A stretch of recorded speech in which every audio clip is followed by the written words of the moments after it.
정말 정말 중요한 부분인 것 같아요. 오늘 얘기할 얘기만 이제 사실 오늘 얘기할 내용이 전달되면 그게 어떤 의미에서는 복음이 전달됐다라고 볼 수 있는 거거든요. 사실 오늘 얘기할 거를 다른 사람한테 이렇게 전달하면은 그거를 내가 복음을 한 번은 전했다. 이 정도까지는 말할 수 있을 만큼 매우 중요한 굉장히 우리 기독교 신앙의 가장 핵심적인 부분이죠. 근데 조금 안타까운 거는 뭐냐면 오늘 이제 거듭남과 영원한 생명에 대한 얘기를 할 건데요. 다른 사람이 얘기한 게 아니라 예수님이 직접 하시는 얘기가 이제 진행이 됩니다. 예수님이 거듭나야 한다라는 표현도 예수님이 처음 쓰셨고, 그리고 내가 나를 믿는 자로 하여금 영원한 생명을 얻게 하려 합니다라는 표현도 예수님 쓰셨고, 결국 우리가 예수님을 믿고 구원받는다라는 이제 그 간단한 너무 압축된 그 진리의 원본이 오늘 우리가 읽는 거죠. 그 원본을.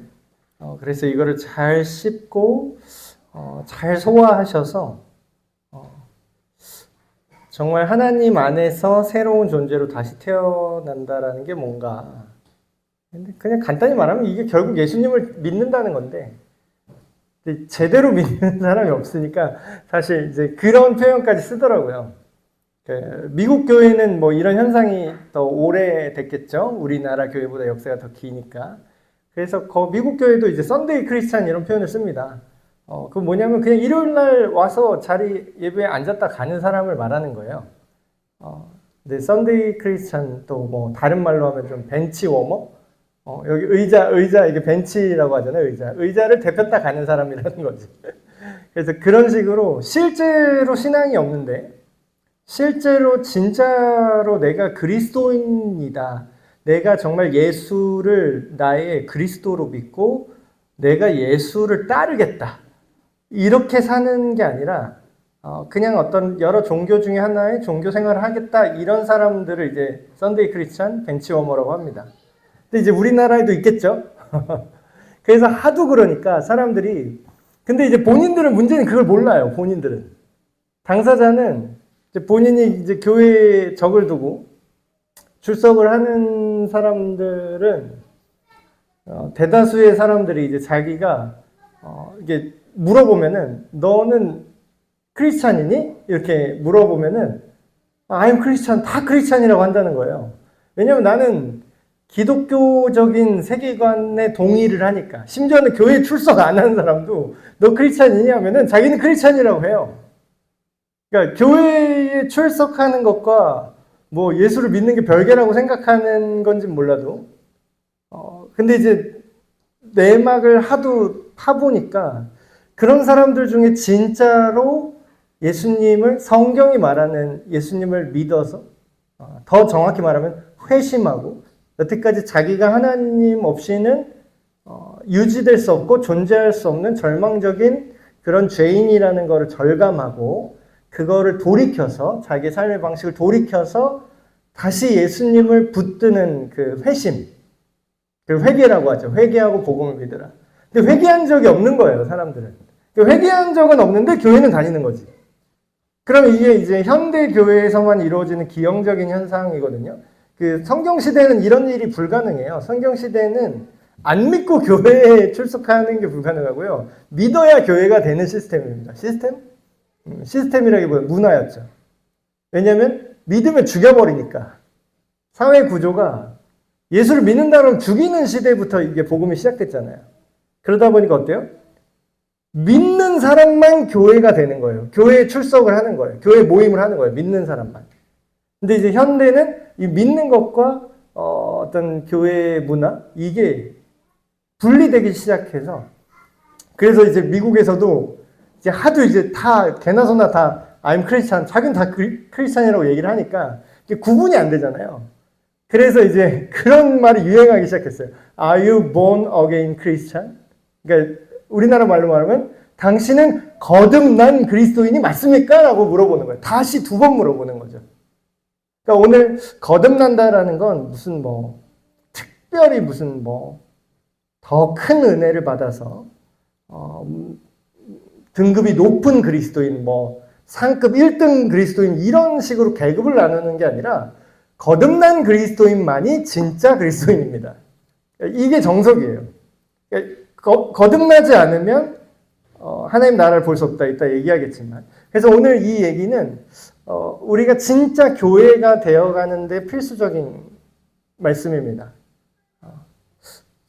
저도 이제 교회만 오래 다녔던 시간이 그래도 길었겠죠? 20대 초반에 이제 예수님을 진짜로 믿고 그 시점 언저리에 제가 이제 거듭났기 때문에.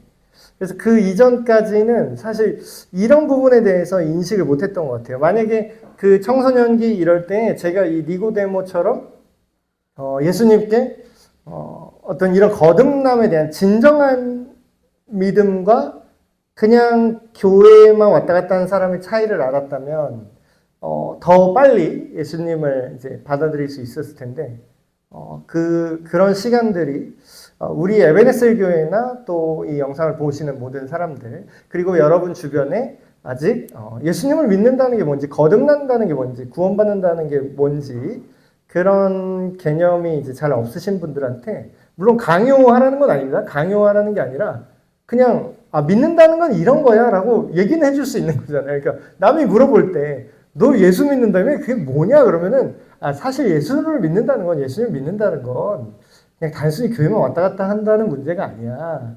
이런 이제 오늘 말씀에 나온 이런 중심적인 어떤 생각을 증언을 할 수는 있잖아요. 누가 믿으래? 아니 그냥 내가 그렇다고.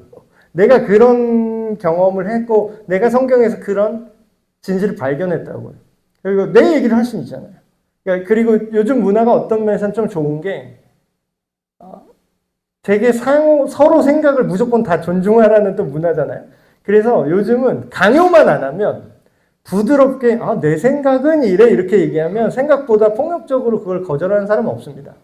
그러니까 되게 정중하게 나는 이런 걸 느꼈고 나는 성경에서 이런 내용을 읽었는데 이것이 진짜 사람을 변화시키는 힘인 것 같아. 이렇게 말할 수 있는 여지가 생기는 거죠. 자, 오늘 시작해 볼까요? 2장 뒷부분부터 시작을 할게요. 참고로 말씀드리면 성경의 장과 절은 성경이 기록된 시대에는 존재하지 않았습니다. 이거는 꽤 나중에 따로 이제 찾기가 너무 힘드니까 나중에 한 9세기인가 그때쯤에 어떤 수도사가 번호를 매긴 거예요. 그러다 보니까 우리도 습관처럼 장절에 딱 맞춰서 이걸 생각을 하려고 하잖아요. 근데 원래 성경은 장절이 없었기 때문에 거기에 딱 떨어지진 않습니다. 그래서 이제 2장 뒷부분 애매한 부분부터 시작을 할게요. 6월절에 예수께서 예루살렘에 계시니 많은 사람이 그의 행하시는 표적을 보고, 이게 기적이라고 했죠. 놀라운 일들. 표적을 보고 그의 이름을 믿었으나, 사람들이 예수님을 믿었대요. 근데 이 믿음이 우리가 생각하는 정확히 거듭난 믿음은 아니라는 걸 이 뒷부분에 설명하고 있습니다. 예수는 그의 몸을 그들에게 의탁하지 아니하였으니 이는 친히 모든 사람을 아시며 또 사람에 대하여 누구의 증언도 받으실 필요가 없었으니 이는 그가 친히 사람의 속에 있는 것을 아셨음이니라. 말이 좀 어렵게 써 있는데 쉽게 얘기하면 이런 뜻입니다. 그들이 예수님이 기적을 일으키는 것을 이제 보고 신기해하면서 와, 선지자인가 보다. 400년 동안 없어졌던 선지자가 말라기 이후에 다시 등장했나 보다. 뭔가 신기한 사람이 나타났구나 라고 애매한 믿음을 가진 거죠. 근데 사실 여기서 말하는 믿음은 진짜 믿음이 아니에요. 그 진짜 믿음에 대한 얘기가 3장 초반부터 쭉 이제 나올 건데. 그래서 예수님, 이걸 쉽게 말하면 그들이 예수님이 기적을 보고 뭔가 솔깃했으나 그것은 온전한 믿음이 아니었고 예수님은 그들의 믿음을 신뢰하지 않았다는 거예요. 그들의 믿음이 진짜라고 믿지 않았다라는 거죠. 왜냐하면 그들이 속으로 무슨 생각을 하는지를 이미 알고 계시고 심지어는 이런 얘기가 나오죠. 누구의 증언도 받으실 필요가 없었다라는 거. 사실 예수님은 사람의 인정이 필요가 없습니다. 마치 이런 거예요. 이제 진짜로 가진 사람은 누가 나를 인정하지 않고 무시하지 않아도 기분이 상하지 않아요. 내가 뭐 이제 허름하게 옷 입고 진짜 막 부자고 슈퍼카 타는 사람들은 추리닝에 슬리퍼 신고 이게 직직 끌고 나와서 이게 나오더라고요. 근데 사람들이 무시를 하겠죠. 그런 몰골이면. 근데 진짜 결핍이 있고 부족한 사람들은 남들한테 인정을 받아야만 해요. 근데 예수님은 사람들이 믿던 안 믿던 예수님이 메시아라는 사실은 바뀌지가 않아요. 그래서 현대의 어떤 복음 사역자들이 행동하는 것처럼 내가 좀 사람들의 인정을 받지 못한다고 풀이 죽거나 그들의 비율을 맞추려고. 그래서 막 교회도 사실 그런 게 있죠. 사실 이제 좀 어두운 얘기인데 교회를 운영한다는 표현이 좀 이런 표현 쓰기 좀 그런데 어쨌든 여기도 이제 운영을 해야 되잖아요. 어느 조직이든 간에. 근데 이제 속물적인 어떤 이제 사역자들은 이런 생각을 합니다. 돈이 되는 게 중요한 거예요. 그래서 뭐 이단 사입이나 뭐 정통이라고 하지만 올바르게 이제 생각하지 못하는 사람들 포함해서 그러면 어떻게 하냐면 사람들의 눈치를 봅니다. 그리고 대형 교회일수록 장점도 있는데 단점이 뭐냐면요. 사람들 눈치를 안 볼 수가 없어요. 구조상. 그러니까 예를 들어서 설교에서 대형 교회 막 뭐 10,000명 단위 뭐 이렇게 모이는 교회에서 설교에서 진짜 쓴소리 하잖아요. 그러면 쉽지 않을 겁니다. 그러니까 어떻게 보면 지금 분당우리교회 이찬수 목사님 같은 분은 이제 대단하신 거죠. 그 정도 이제 큰 교회인데 막 까는 얘기 하잖아요. 근데 그게 엔간에서는 하기가 어려워요. 왜냐하면 그렇게 하면 사람들이 안 오거든요. 그 교회를 안 나가요. 왜 그런지 아세요? 진짜 거듭난 그리스도인들만 있지 않잖아요. 이 세상에. 수많은 비율로 따지면 누가 더 많죠? 제대로 안 믿는 사람이 훨씬 많죠. 근데 그 사람들이 많이 와야 수익이란 표현이 그렇지만 어쨌든 수익을 바란다면 많은 헌금을 받기를 원한다면 어중이 떠중이가 됐든 많은 사람들이 와야 될 거잖아요. 그러다 보니까 하나님께서 하나님께서 하시고 싶은 말을 하기보다는 사람들이 들었을 때 기분 좋고 뭔가 이 교회에 계속 나올 수 있는 그런 종류의 메시지를 흐르기가 쉽다는 거죠. 근데 보시면 예수님은 그럴 필요가 있다 없다? 네. 전혀 그들의 인정이 필요 없었다라는 거예요. 그런데 이제 3장으로 끊어졌지만 사실 이게 이어지는 내용입니다. 그들은 믿지 않았어요. 지금 전에 가나의 혼인잔치에서 예수님이 이제 새로운 자신이 이제 새롭게 세우실 하나님의 나라의 시작을 이제 예고하신 거죠. 복선같이. 그랬는데 그 새로운 성전은 도대체 누가 들어갈 수 있는가? 그 얘기가 3장에 이어지는 거예요. 이 얘기가 이어지는 게 이유가 있는 겁니다. 그런데 하고 접속사로 시작하죠. 이랬는데 사람들은 예수님의 기적을 보고 사실상 믿지는 않았는데 다시 말하면 거듭나지 않았는데 그런데 바리새인 중에 니고데모라고 한 사람이 있었대요. 실명이 나오는 사람이 성경에 실명 안 나오고 그냥 지나간 사람도 되게 많거든요. 근데 실명 꾹꾹꾹 집어서 굳이 나왔어요. 니고데모라는 사람이 있는데 이 사람이 유대인의 지도자래요. 근데 말이 지도자가 아니라 지금으로 따지면 국회의원 같은 사람입니다. 사내들인 공회원인데 사내들인 공회는 이 당시에 종교와 정치가 하나로 붙어 있어요. 지금 뭐 선거철이죠. 우리나라는 정치만 하잖아요. 근데 종교 지도자가 국회의원도 합니다. 그러니까 뭐 굳이 뭐 정확히 맞지 않지만 예를 들어서 목사면서 성경 교사인 동시에 국회의원인 거예요. 이런 식의 느낌이죠. 그리고 유대인의 성경 교사, 랍비기도 해요. 니고데모도 랍비였습니다. 꽤 높은 사람이죠. 근데 이 사람이 밤에 예수님을 찾아와요. 밤에.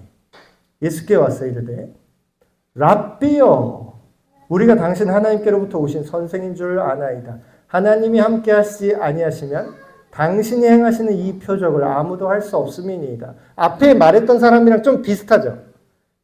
표적을 보여주니까 뭔가 비범한 거예요. 이게 뭔가 이분은 다르다. 그냥 여느 랍비가 아닌 것 같아. 그러니까 궁금해져서 확인하고 싶었던 거예요. 근데 이제 여기서 보면은 요한복음을 보시면 예수님을 부르는 호칭을 자세히 보시면 그 사람의 믿음의 상태를 알 수 있습니다. 지금 보면은 뭐라고 부르죠? 니고데모가 랍비요. 우리나라 성경에 어떤 데는 이제 선생님이요 이렇게 번역된 거랑 똑같은 내용이에요. 랍비요라는 건 뭐예요? 아직 예수님이 그리스도인 줄은 모르는 거죠. 그러니까 아직 그래도 이 굉장히 저는 높게 평가합니다. 사람들은 기적만 보고서 오 하고 그냥 넘어갔지만 이 높은 지위를 가진 사람이 생각해 보세요. 요즘 국회의원들 뭐 나이가 아무리 젊은 국회의원도 있다지만 그 당시에 랍비와 사내들인 공회의원이자 그런 모든 권한을 갖고 있는 이 사람이 나이가 젊진 않을 거란 말이에요. 근데 이제 밤에 예수님을 찾아왔는데 예수님 나이가 30대 초반이라고. 30대 초반. 그럼 뭐죠? 이게 물론 우리나라처럼 유교 사회는 아니더라도 그 권위를 인정하고 찾아가기가 쉽지 않은 거죠, 사실. 그러니까 뭐 예를 들면은 자기 비서 시켜가지고 자 한번 내가 보자니까 한번 오시라고 해라. 이렇게는 해도 충분히 그럴 위치예요. 근데 본인이 밤에 찾아가요. 근데 저는 이거를 성경을 읽으면서 굉장히 긍정적으로, 물론 아직 온전한 믿음이 있지 않지만 굉장히 긍정적인 어떤 행동으로 보입니다. 저는 우리 교회 그리고 우리 주변에 이런 니고데모 같은 사람이 정말 많아야 된다고 생각을 해요. 그리고 니고데모 같이 뭔가를 궁금해하고 정말 하나님은 어떤 분이니? 니네 교회는 뭐 하는 데니? 니는 예수를 믿는다는데 도대체 뭐니? 이렇게 궁금해하는 사람을 기를 죽이면 안 돼요. 절대로. 격려해줘야 돼요. 오히려. 칭찬을 해줘야 돼요. 굉장히 귀한 겁니다. 예수님께서 찾아왔으니까 이런 얘기를 할 수 있는 거예요. 예수님께서 대답하여 이르시되 진실로 진실로 너에게 이르노니 사람이 거듭나지 아니하면 하나님의 나라를 볼 수 없느니라. 많은 생각을 할 수 있겠죠. 거듭난다. 근데 여기 이제 원어를 보시면 거듭난다고 이렇게 번역된 게, 물론 의역을 하면 거듭난다, 다시 태어난다 이런 의미로 해석을 할 수 있지만 정확히 원어 직역을 하면은 이 거듭남이라고 번역된 이 단어는 아노텐이라는 단어인데 위로부터라는 뜻이에요. 위로부터 오는, 위로부터 태어나는 것. 그러니까 직역을 하면 이런 뜻이죠. 예수님이 사람이 위에서부터 태어나지 않으면 하나님의 나라를 볼 수 없다. 이렇게 얘기하셨다는 거예요. 그 위로부터라는 거는 결국 뭐냐? 이거 사람들이 이제 예수님, 그러니까 메시아, 오실 메시아를 기다리고 있었죠. 이때도 유대인들이. 근데 사람들이 가졌던 가장 큰 착각이 있어요. 오늘날도 좀 다른 종류의 착각이 있는데 비슷한 결이죠. 이 당시에 사람들은 어떤 착각을 했냐면, 만약에 메시아가, 우리가 구원을 받으려면 메시아가 오셔야 되는데, 이 당시 기준으로 우리가 메시아를 제일 먼저 눈치채는 사람은 자기들 같이 율법 공부한 서기관이나 바리새인이나 이런 랍비들이 제일 먼저 오실 메시아가 누군지를 눈치채고 그분을 받아들일 거라고 믿고 있었어요. 그러니까 고아나 과부나 이방인이나 여자나 사회적 약자들은, 그리고 세리나 뭐 죄인들은 절대로 메시아를 알아채지 못할 것이다, 이렇게 생각을 하고 있었다는 거예요. 근데 그게 어떻게 보면은 이런 거죠. 자기 생각의 구원의 방식이에요. 자기 생각의 구원은 그렇게 이루어질 거라고 생각을 하는 거죠. 근데 오늘날도 비슷한 느낌으로 생각을 해볼 수가 있습니다. 사람들이 이거를 제대로 성경을 안 읽어요. 그러고서 어떻게 생각하냐면, 교회를 대충 다니고 좀 뭉개다 보면 뭐 되겠지 이렇게 생각하는 사람이 있어요. 그것도 꽤 많아요. 그리고 아예 이런 게 있다고도 생각을 안 해. 내가 진짜로 예수님을 믿는 게 내가 생각하는 어떤 행동의 개선, 내가 착한 일을 하는 것, 이런 정도로, 이 수준으로 생각을 한다는 거예요. 그거는 땅의 생각이죠. 땅의 생각.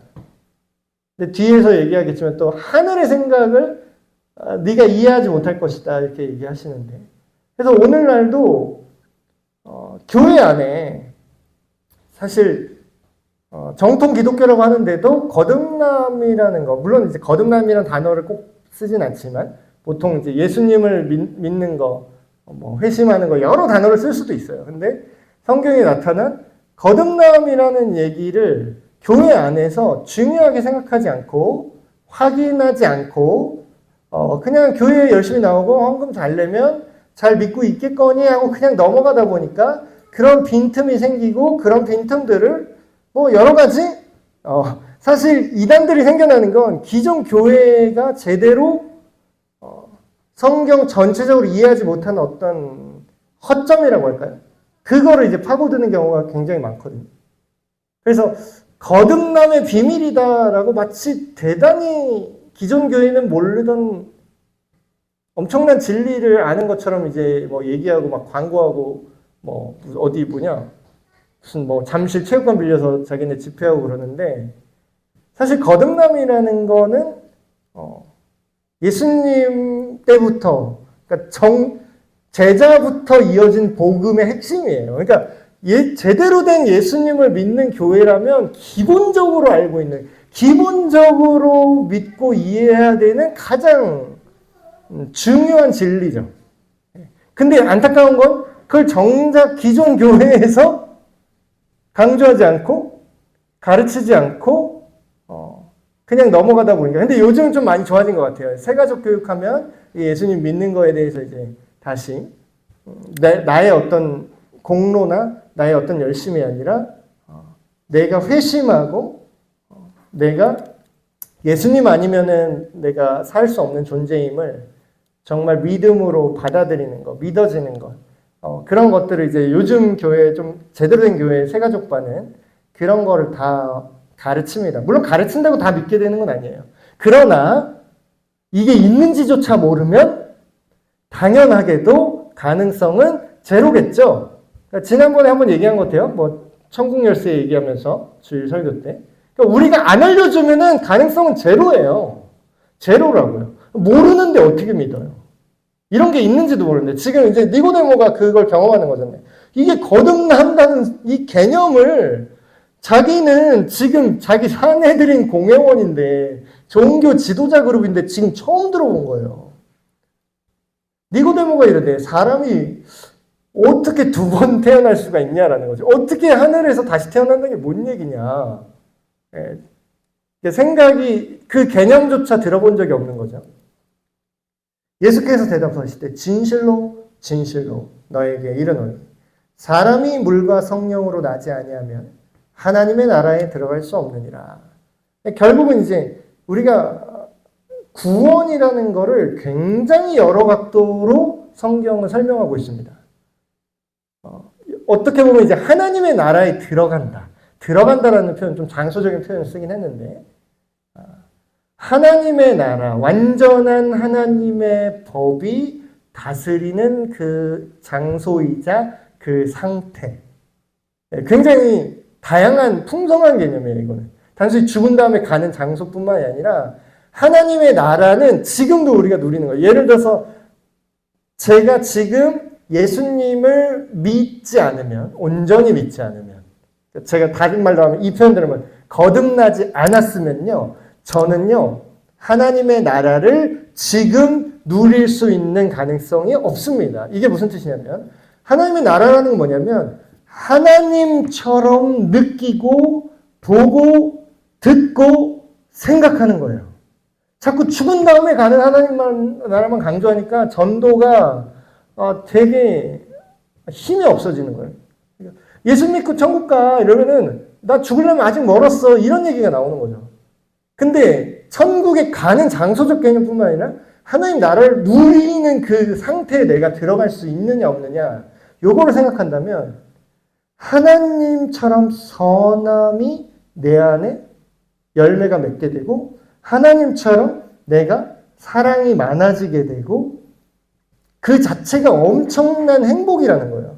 내가 고통스럽고 지금 현대인들 막 엄청나잖아요. 우울증 지금 공황장애 여러 가지 이런 정신적인 문제가 신체적으로까지 이어지는 그런 것들이 나타나고 있죠. 근데 결국은 그게 쉽게 말하면 평안의 부재 상태잖아요. 평안이 없는 거잖아요.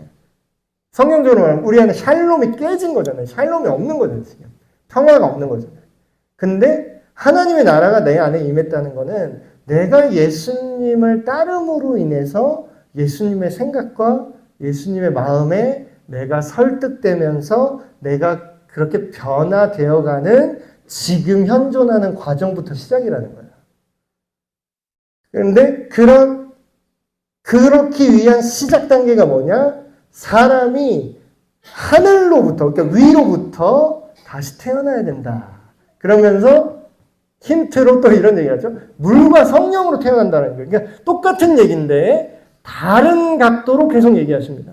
자, 거듭난다, 회심한다, 예수를 나의 구주로 영접한다, 그리고 성령으로 거듭난다. 다 똑같은 얘기예요. 다 똑같은 얘기라고.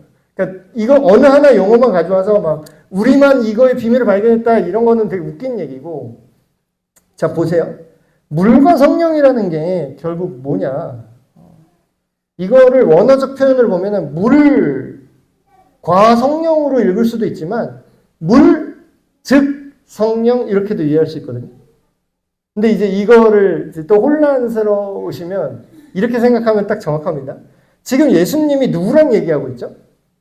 니고데모라는 사내들인 공회원이자 랍비와 대화를 하고 있어요. 이 사람이 성경을 알까요? 모를까요? 엄청 잘 알아요. 랍비가 되려면 거의 성경 외워야 돼요. 구약 성경 다 외우고 있어요. 시가서, 예언서 지금 다 알고 있죠. 그런데 예수님은 이 사람이 물과 성령이라고 얘기하면 뭔 말인지 지금 알아들을 거라는 거예요. 우리는 못 알아듣죠. 우리는 랍비가 아니니까. 우리는 잘 모르니까. 그래서 제가 지금 설명을 해드립니다.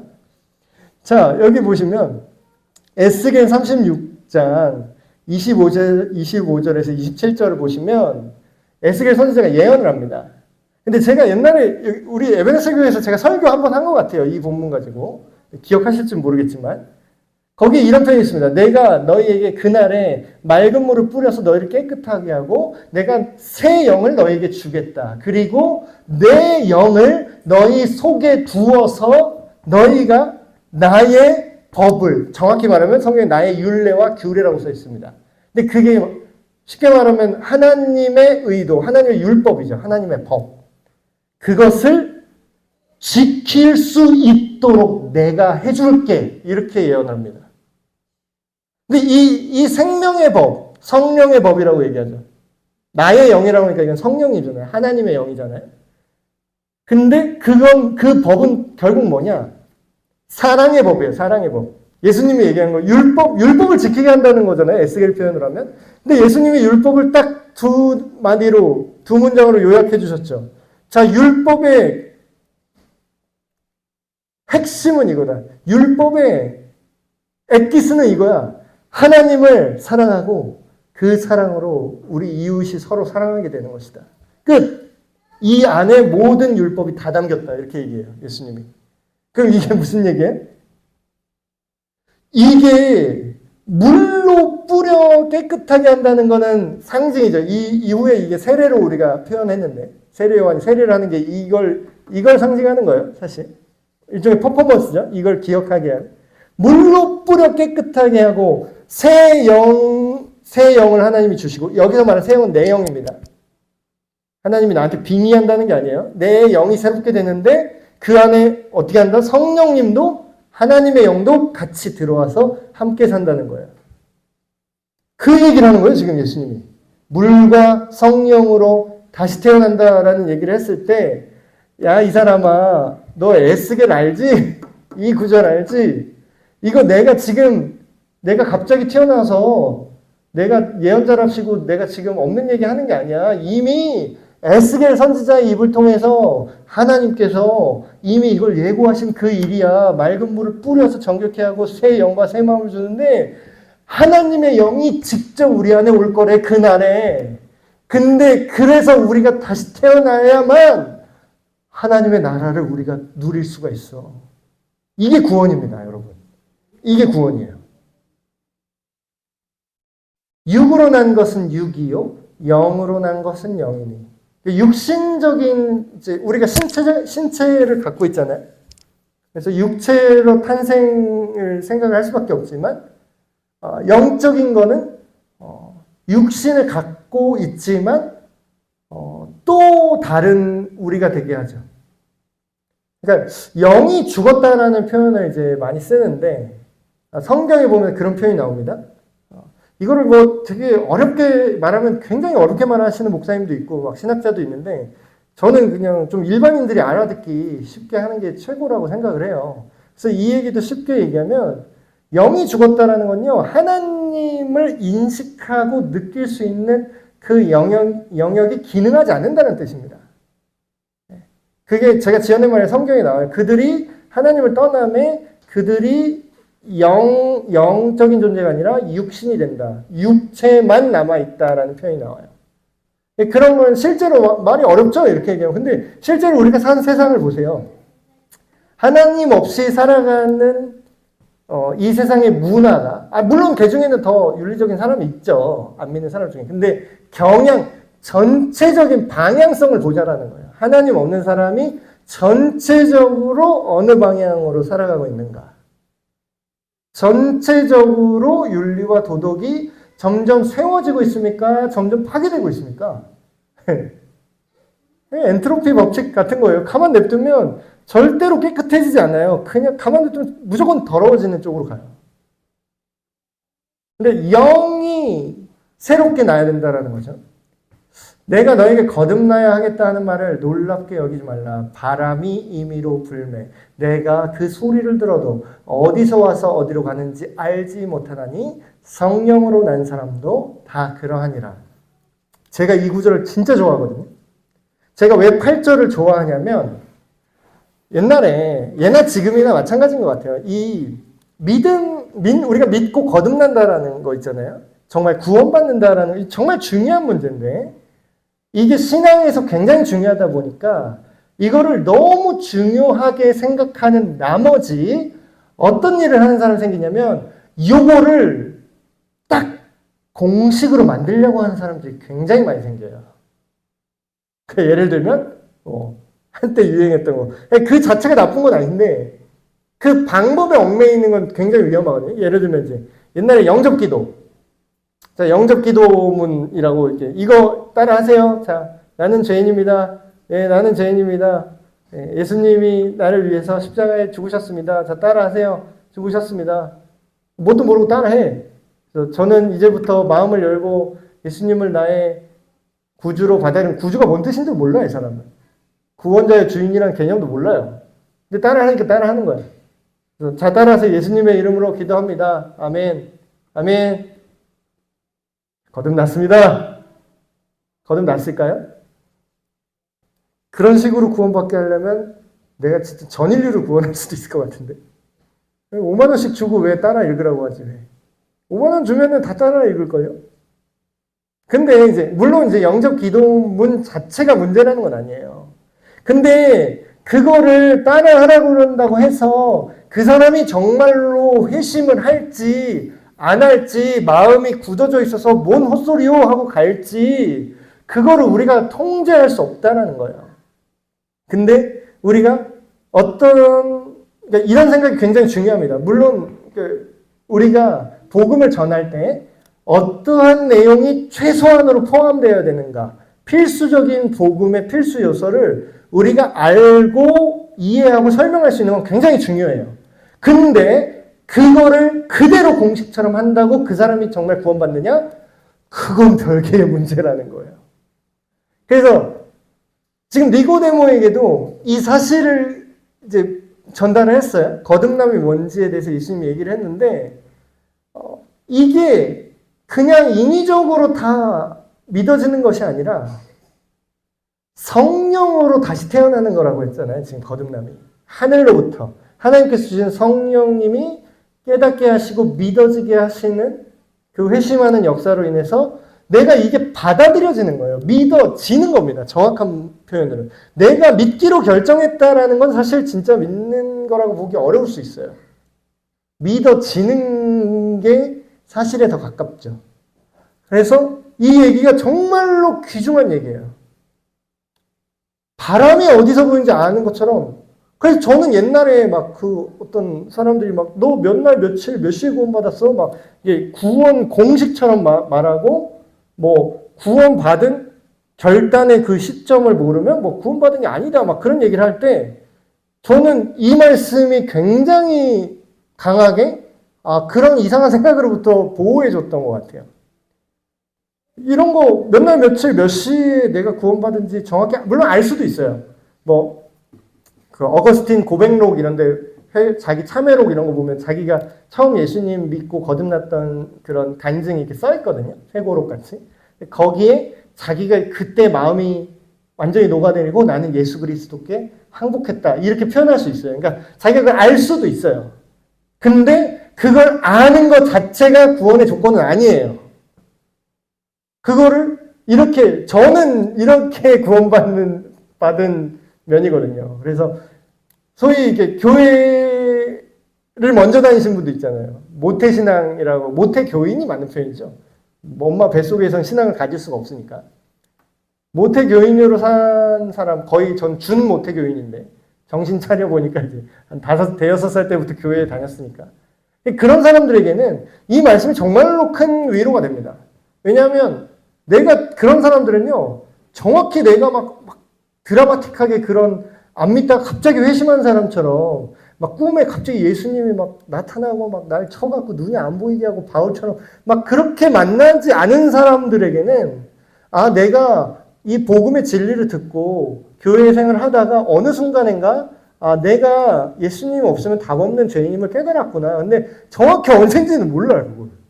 그러니까 이렇게 성령으로 하나님께서 나를 다시 태어나게 해주셨구나라는 걸 느낄 뿐이지. 그게 정확히 몇 날, 며칠, 몇 시인지는 잘 모르겠어요. 자, 니고데모가 대답하여 이르되 어찌 그러한 일이 있을 수 있나이까? 예수께서 그에게 대답하여 이르시되 너는 이스라엘의 선생으로서 이러한 것들을 알지 못하느냐. 랍비라는 뜻이죠. 진실로 진실로 내게 이르노니 우리는 아는 것을 말하고 본 것을 증언하려나. 그러나 너희가 우리의 증언을 받지 아니하는도다. 이것도 신기하죠? 예수님이 왜 우리라고 말할까요? 그러니까 삼위일체 자꾸 아니라고 얘기하는데 그러니까 성경을 띄엄띄엄 봐서 그래요. 삼위일체라는 단어가 딱 있진 않아요. 근데 성경을 보시면요. 1인칭으로 이야기하지 않고 뭔가 이상하게 얘기하는 장면, 특히 어떤 신적인 선언을 할 때 우리라고 표현하는 본문이 종종 나옵니다. 근데 여기서 우리는 정확히 누굴까요? 지금 성령으로 거듭나야 된다는 얘기를 하시죠. 성령, 물과 성령. 그럼 뭐예요?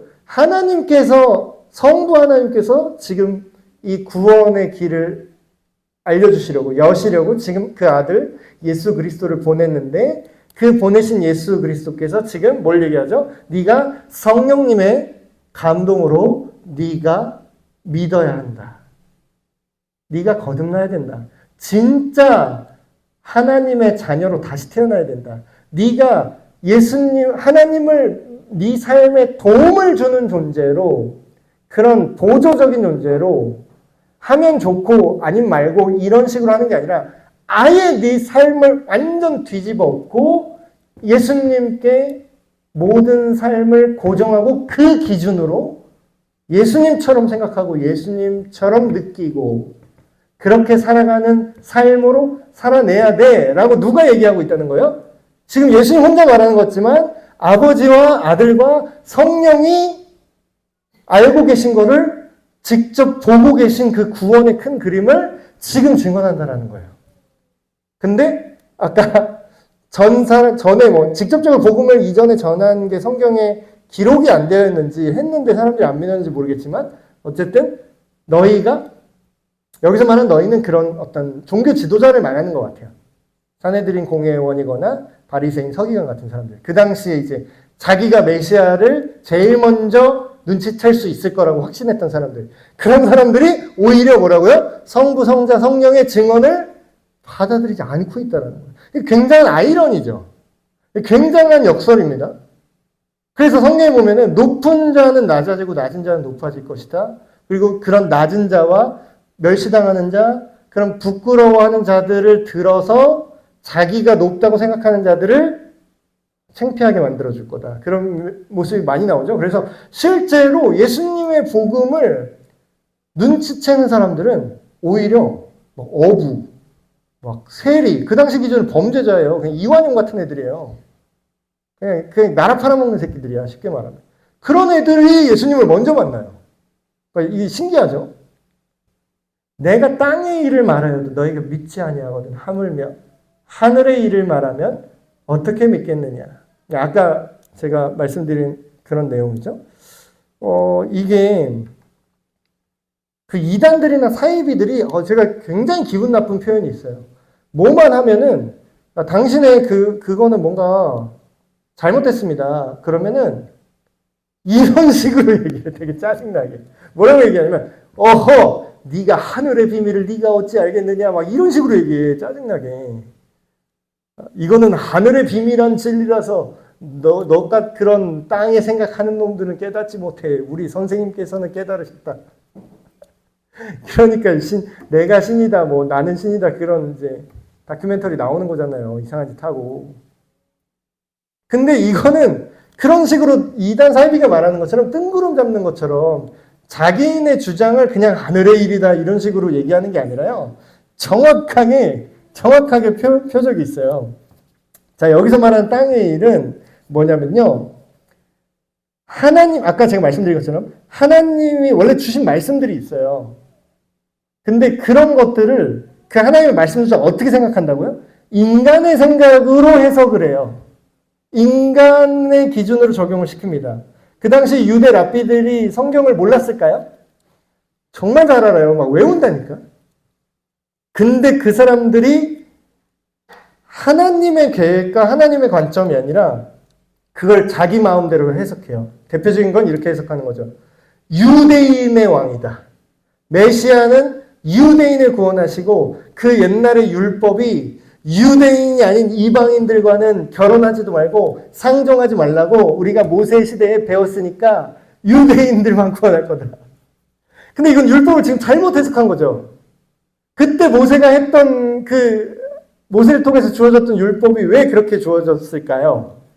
그 당시 이방인들은 다른 신, 바알과 아세라 그런 문화, 자기 자식 제물로 바치는 인신제사 문화, 모든 음란한 문화, 그런 어떤 제의적인 어떤 공창 같은 개념으로 있었던 문화, 그런 것들이 그들 문화에 이미 완전히 뿌리 박혀 있었어요. 예를 들면 이런 거예요. 그 당시 문화를 지금으로 말하면 야, 넌 식인종이라면 결혼하지 마 이런 거예요. 식인종이랑 결혼하지 말아야 되는 이유가 뭐죠? 그 사람이 나쁜 거예요? 그 문화에 오염된 그게 나쁜 거예요? 식인종이라는 그 인종이 그 종자가 나쁜 겁니까? 그렇게 식인 풍습을 갖고 있는 문화가 악한 겁니까? 근데 그 당시에 가나안이나 그런 문화들은 그게 그 사람과 민족과 아예 흡착이 돼 있어서 그들과 섞인다면 그 문화가 같이 혼합되기 때문에 그래서 이방인들과 함께하지 말라고 했던 거지. 실제로 아브라함한테 하나님이 주셨던 약속은 뭐죠? 유대인만 구원한다는 말이 있나요?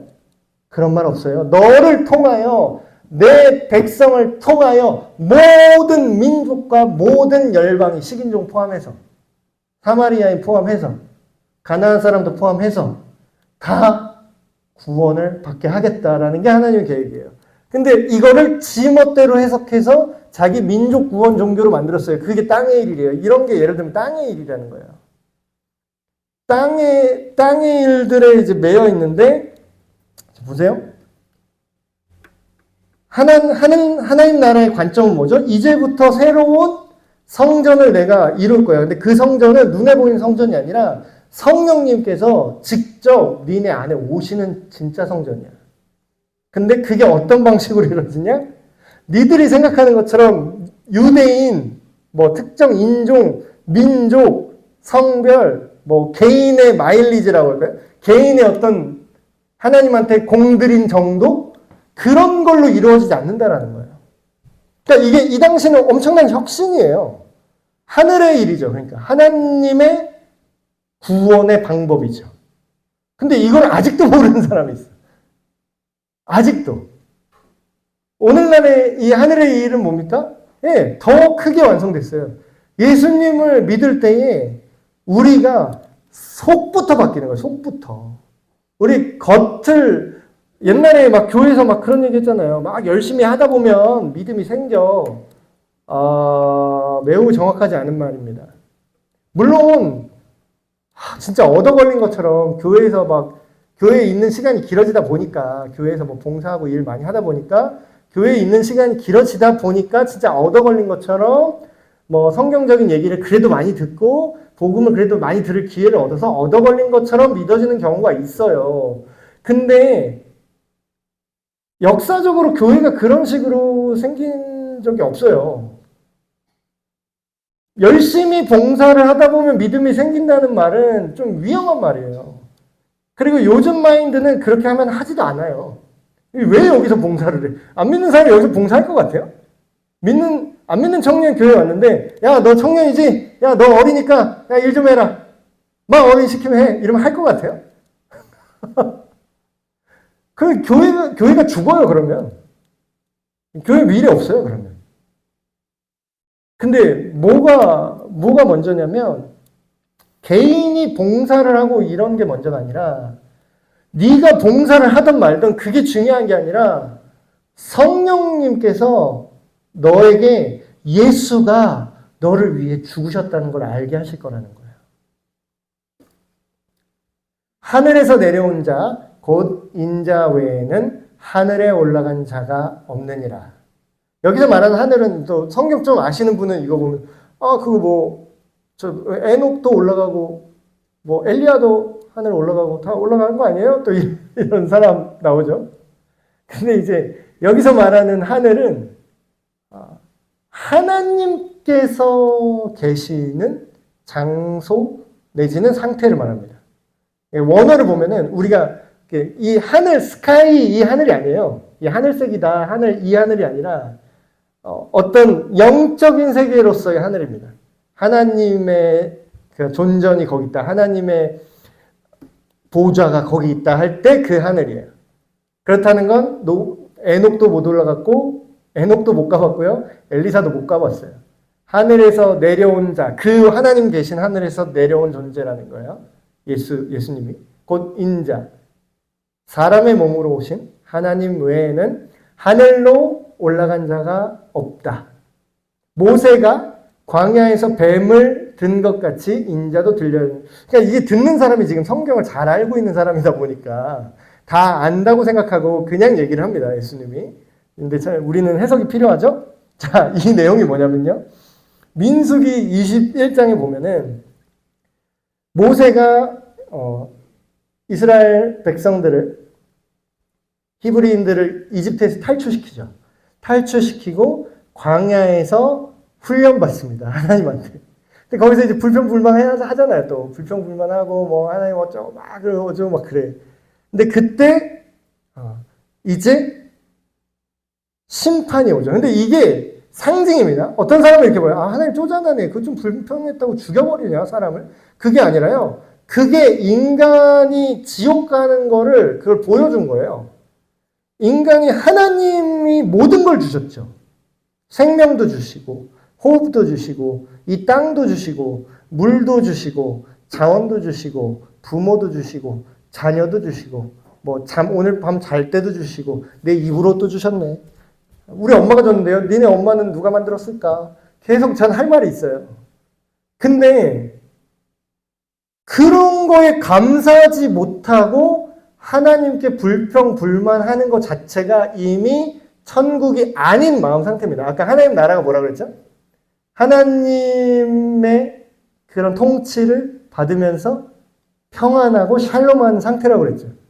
기쁘고 행복한 상태. 근데 행복을 누가 깨트려요, 지금? 하나님이 깨트려요? 지 스스로 깨요? 하나님이 인간을 버려요? 인간이 하나님을 버려요? 다 지가 버리는 거야. 근데 그걸 이제 본 거죠. 후대 그 성경에 있는 사람들도, 이런 거는 하나님의 나라가 깨진 거고, 네 스스로 죽음을 자초한다라는 거를 상징적으로 보여준 거죠. 그래서 불뱀을 보내요. 그래서 막 물려서 죽고 막 난리가 나요. 근데 그 와중에 죄는 누가 졌죠? 인간이 졌어요. 하나님 탓하면 안 됩니다. 근데 죄는 인간이 져서 지가 죄 짓고 지가 죽어야 마땅한데 역시 누가 구원의 길을 만들죠? 하나님이 살 수 있는 방법을 하나님이 만듭니다. 자, 모세야, 저기 노수로 뱀 모양을 만들어서 장대에다가 매달아. 그래서 그 장대를 높이 들어서 이걸 보는 사람은 뱀에 물려도 치유받고 낫게 할 거야. 그래서 모세가 그것에 순종해서 노수로 뱀을 만들어서 높이 들었어요. 근데 이게 구원의 원리를 설명하는 겁니다. 믿고 본 사람은 살고요. 에이, 하나님, 어쩌면 나를 이렇게 이럴 수가 있어요 하고 불평불만하고 끝까지 안 믿고 안 보낸 죽었어요. 이해되세요? 예나 지금이나 하나님을 믿어야 구원받고요. 하나님을 믿지 않으면 죽어요. 그 죽음이 당장 죽느냐 천천히 120년 동안 살면서 죽느냐 차이죠. 그 얘기를 하는 겁니다. 근데 이는 그것을 믿는 자마다 영원한 생명을 얻게 하기 위함이다. 근데 지금 노뱀이 들린 것처럼 누가 들릴 거래요? 인자가, 자기가 들릴 거래요. 예수가 십자가에서 매달려서 들린 것을 보고 믿어야 된다는 거예요. 근데 이때는 그 일이 일어나기 전이니까 지금 뭔 말인지 이해를 못 하겠죠. 하나님이 그 아들을, 정말 중요한 거죠. 세상에 보내신 것은 세상을 심판하려 하심이 아니요 그로 말미암아 세상이 구원을 받게 하려 하십니다. 자, 생각해 보세요. 사람들이 이렇게 어설프게 알고 막 신이 왜 지옥에 보내? 신이 왜 사람을 지었으면서 왜 책임져야지? 왜 지옥 보내? 왜 죽여? 막 이래요. 하나님이 죽이고 싶었으면 진짜 옛날에 죽었어요. 다. 우리 싹 다 죽었어. 진짜. 그 말을 하는 주둥이를 그 자리에서 번개를 소환했어요. 하나님이 우리를 처벌하는 게 목적이었으면 살 수 있는 사람이 없어요. 근데 뭐라고요? 처벌하는 게 목적이 아니다. 심판 자체가 목적이 아니야. 나는 너희들이 회개하고 나에게 다시 돌아오길 원해. 그게 나의 목적이야. 그렇게 얘기하는 거예요. 세상이 구원을 받게 하려 하십니다. 하나님이 그 아들을 세상에 보내신 것은 세상을, 왜 똑같은 구절이 두 개가 들어갔네요. 요한복음 3장 16절이 빠졌네요. 하나님이 세상을 이처럼 사랑하사 독생자를 주셨으니 누구든지 그를 믿는 자마다 멸망하지 않고 영원한 생명을 얻게 하려 하십니다. 네. 그 다음에 이 내용이 있었던 거죠. 그를 믿는 자는, 중요한 얘기가 또 나옵니다. 그 하나님이 보내신 그 십자가에 달리실 그 구원자를 믿는 자는 처벌을 받지 않을 거래요. 심판을 받지 아니할 것이요.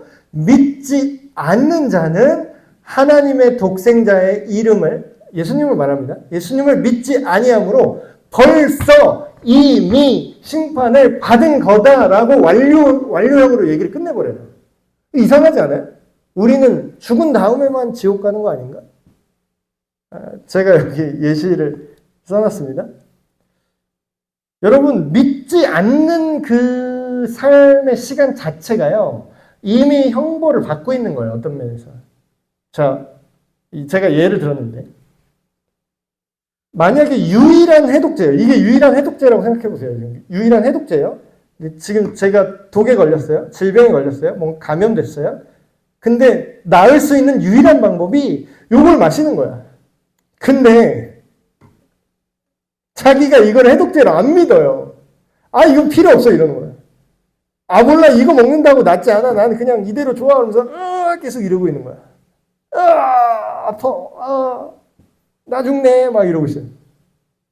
아니, 이거 먹으면 낫는다니까. 아니야, 그건 아니야 하면서. 그럼 뭐예요? 지금 이거를 안 먹는다고 지금 누가 때립니까? 하나님이 막 위협해요? 너 이거 안 먹으니까 내가 널 죽일 거야, 널 고통스럽게 할 거야, 이렇게 하는 거예요? 아니에요. 자기가 믿지 않는 것 자체가 이미 자기한테 형벌이 이루어지고 있는 겁니다. 그러니까 이 개념으로 이해하셔야 돼요. 그러니까 자꾸 예수 천당 불신지옥 하면은 예수님을 안 믿으면은 하나님 때리는 느낌이잖아요. 물론 이제 결과적으로 그런 느낌일 수 있는데, 그게 현대인들이 예수님을 생각할 때 자기를 믿지 않는다고 죽이거나 아니면 곤란하게 만드는 굉장히 폭력적인 독단적인 신이구나 이렇게 오해하게 돼요. 근데 지금 이 말씀 뭐죠? 이미 이게 유일한 생명의 길이고 이거를 마실 때만이 목이 마르지 않고 이 물을 마실 때만이 내가 행복하고 기쁘고 마음의 안정을 누릴 수 있는데 이것만 안 먹는다면 스스로 이미 고통받고 있는 거잖아요. 그러니까 하나님 없는 인생에 대해서 우리가 세계관이 하나님의 세계관처럼 바뀌지 않은 모든 인생의 삶에 대해서 다른 대체물을 계속 찾는 중이죠. 근데 이제 그 사마리아 여인 그 내용에도 나오겠지만 그거는 일시적이에요. 돈이 아무리 많아도요, 그 만족하지 못하는 그 공간이 분명히 있습니다. 그것 때문에 돈이 많아도 막 자살하고 하는 거예요. 그 정죄는 이것이니 곧 빛이 세상에 왔을 때 사람들이 자기 행위가 악함으로 빛보다 어둠을 더 사랑한 것이다. 그걸 상징적으로 다른 방식으로 또 말씀해 주시죠. 이렇게 얘기하는 거예요. 이 어둠은 결국 하나님이 아닌 자기 생각과 자기 의견을 말합니다. 그러니까 특별히 무슨 나쁜 짓이나 특별히 막 살인을 하거나 특별히 악당이 되거나를 말하는 게 아니에요. 그렇게 알고 계시니까 사람들이 막, 나 그렇게 죄인이 아닌데요? 난 그 정도로 예수님 필요 없는데? 이런 생각, 오해를 하는 거예요, 사람들이. 여기서 말하는 어둠은, 그냥 완전한 빛이신 하나님의 선함과 그 아름다움이 아닌 그 밖에 모든 다른 대체하는 좋다고 여겨지는 것들입니다. 그러니까 어떻게 되는 거죠? 완전한 선함의 기준, 그러니까 빛이신 그분이 세상에 왔지만 자기의 삶의 방식이나 자기 생각이 악한 거예요. 그거의 기준에 비했을 때, 하나님의 기준에 비했을 때 나는 악하다고 못 느끼지. 나는 이 정도면 괜찮다고 느끼지. 근데 그건 상대적인 거잖아요. 그러니까 뭐예요? 빛이 틀렸다고 말하는 거예요. 여러분, 오늘날 그런 걸 우리 주변에서 정말 많이 봅니다. 사람이요, 자기가 고칠 수 없는 그런 고집과 그 악이 딱 있잖아요. 그럼 그걸 인정하지 않고 다른 게 틀렸다고 말해요. 그러니까 자기 기준에 다른 사람을 맞춘다고요. 폭력 전과로 막 잡혀서 깜빵 들어간 사람 뭐라고 얘기하는지 아세요? 막 다른 사람 막 괴롭히고 이런 건달들이 들어가서 무슨 얘기 하는지 아세요? 자기가 삼국시대에 태어났으면 장군이 됐을 거라는 거야. 자기는 시대를 잘못 만났대. 죽어도 자기가 잘못했다고 인정하지 않아요. 시대가 잘못한 거래. 그럼 뭐죠? 자기가 악하니까 빛 대신 예수님의 기준이 좋아요, 싫어요? 당연히 싫지. 예수님의 빛이 비치면 내가 잘못했다고 계속 말하는데. 그러니까 어때요? 그걸 피합니다, 자기가. 악으로 행하는 자마다 빛을 미워하여 빛으로 오지 아니하는 이는 그 행위가 드러날까 하며 진리를 따르는 자는 빛으로 오나니. 여러분, 진리를 따른다는 게 막 되게 멋있는 것 같죠? 진리, 잘 믿고, 예수님 잘 믿고, 신앙적으로 본보기가 되고, 아름답고, 훌륭하게 되고, 이러는 사람 같죠? 여러분, 의외로 진리를 따른다는 건요, 굉장히 찌질한 겁니다. 이런 거예요. 제가 올바른 그림을 알려드릴게요. 그렇게 위대한 믿음의 승리 이런 거 보지 마세요. 처음 시작 어떻게 되는지 아세요? 이거예요. 하나님, 나 왜 이렇게 찌질해요? 나 너무 죄가 많아요. 막 이런. 나 오늘도 또 바보 같은 짓 했어요. 오늘도. 이게 진리인 다른 자의 특징입니다. 의외죠. 왜냐고요? 빛이 비추는 걸 받아들이는 거예요. 빛이 비추니까 얼굴을 거울로 내가 보는 거예요. 그럼 뭐예요? 내가 더러운 게 너무 잘 보여. 빛이 비추니까 여기 막, 나 바지도 안 입고 있네? 막 이게 보이는 거예요. 너 옷 다 찢어져 있네? 성경에 그 내용이다. 네가 하나님 앞에 벌거벗은 자와 같다. 네가 하나님 앞에 아무것도 있는 게 없어. 그걸 처음에 보게 돼요. 그러니까 처음에 힘들지. 그걸 직면해야 되니까. 근데 그게 빛으로 가서 변화되는 시작입니다. 그럼 어때요? 요한일서에 나오죠? 자기가 악한 것을 알고 하나님께로 나오는 자는 그는 미쁘사, 그는 용서하시고 깨끗게 하실 것이고 새롭게 하실 것이다. 그게 진리를 따르는 자의 행동이에요.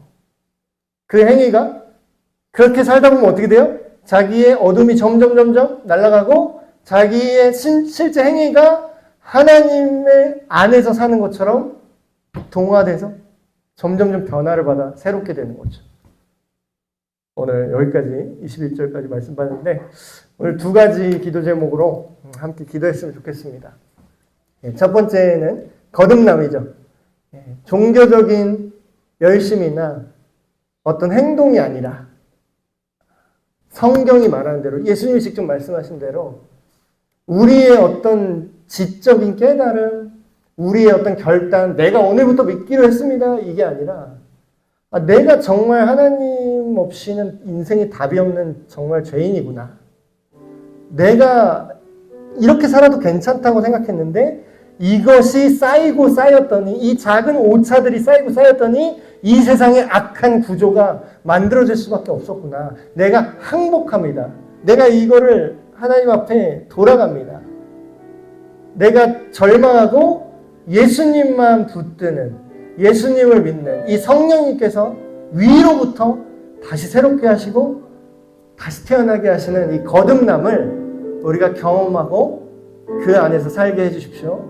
두 번째로는 예수님께서 십자가에 달리신 그 놀라운 구원의 그 희생을 내가 믿고 오늘 그 말씀대로 영원한 생명, 선하고 아름답고 영원히 변하지 않는 하나님의 거룩하심으로 내 생명이 오늘부터 영원까지 사라지게 하여 주시옵소서. 다 같이 한 마음으로 기도하시겠습니다. 하나님 아버지, 우리가 교회를 운영하게 되기를 원치 않고 교회를 경영하게 되기를 원치 않습니다. 오직 우리 에베네셀 교회가 거듭난 하늘로부터 태어난 성령으로 태어난 하나님의 자녀들로 회심하여 새롭게 된 새로운 생명들이 태어나는 교회가 되길 원합니다. 한 사람이라도 한 영혼이라도 거듭난 생명으로 우리가 살아나게 하여 주시옵소서. 하나님, 아직 이 믿음이 온전히 이루어지지 않고 동의가 안 될지라도 니고데모처럼 이것을 궁금해하고 이것을 알고자 찾아오는 수많은 사람들이 우리 교회로 오기를 원합니다. 하나님, 이곳에서 주님의 거듭남을 다시금 경험하고 듣고 믿고 변화를 받아 새롭게 되는 역사가 넘치게 하여 주시옵소서. 하나님 아버지, 예수님의 십자가의 복음의 능력 이외에는 우리에게 생명을 줄 것이 아무것도 없음을 고백합니다. 하나님, 우리의 힘도 아니고 우리의 능력도 아니고 오직 성령의 능력으로 우리가 변화를 받아 새롭게 되길 원합니다. 하나님, 우리가 이 땅에 어떤 유익을 구하는 것이 아니라 나의 욕심을 구하는 것이 아니라 하나님 안에서 거듭난 새로운 생명, 영원한 생명으로 하나님처럼 거룩하고 하나님처럼 선하고 하나님처럼 사랑과 지혜로 지금부터 영원까지 주님과 함께 살아가는 우리 모든 에베네셀 교회 되게 하여 주시옵소서. 하나님 아버지, 오늘 요한복음 3장 말씀을 통하여서 우리가 거듭남에 대해서 그리고 영원한 생명에 대해서 다시 한번 들었습니다. 하나님 아버지, 믿음은 들음에서 난다고 하신 그 말씀처럼 우리가 주님의 말씀을 온전히 들을 때에 우리 마음 속에서 우리의 마음 문을 성령님께서 두드려 주시길 원합니다.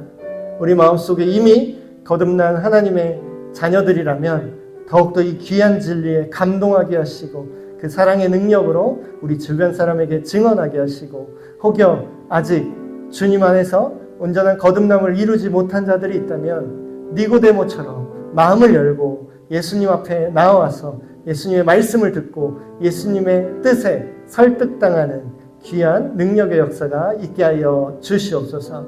우리 주 예수 그리스도의 이름으로 기도하옵나이다. 아멘.